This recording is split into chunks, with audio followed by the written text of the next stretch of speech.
Surya 44 director Karthik Subraj இயக்கத்துல நம்ம சூர்யா அவர்கள் நடிச்சுக்கிட்டு இருக்க ஒரு பயங்கரமான ஆக்ஷன் கேங்ஸ்டர் லவ் திரைப்படம்.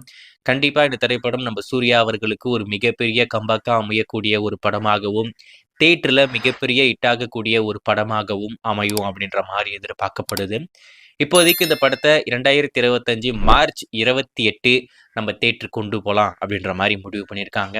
அது மட்டும் இல்லாமல் ஜிகர்தண்டா படத்துடைய பாகம் 2 ஒரு மிகப்பெரிய ஹிட்டுக்கு அப்புறமா நம்ம கார்த்திக் சுப்ராஜ் இந்த படத்தை டைரக்ட் பண்ணியிருக்கிறதுனால கண்டிப்பாக இந்த படத்தையும் நல்லா பண்ணியிருப்பாரு அப்படின்ற மாதிரி எதிர்பார்க்கப்படுது. வெயிட் பண்ணி பார்ப்போம்.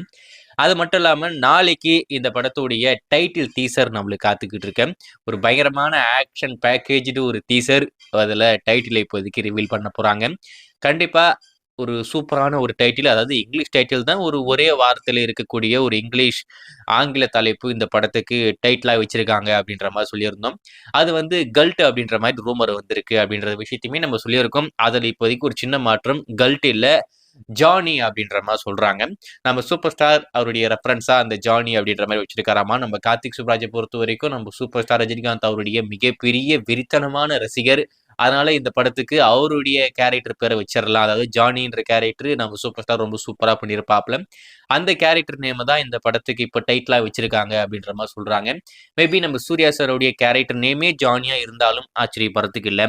ஸோ ஏதோ ஒன்று இப்போதைக்கு 2 விதமான ரூமர். ஒன்று வந்து கல்ட்டு, அதுக்கடுத்து ஜானி. இது 2த்துல எது டைட்டில் அப்படின்றத நாளைக்கு அஃபிஷியலாக அனௌன்ஸ் பண்ணதுக்கு அப்புறம் வெயிட் பண்ணி பார்ப்போம்.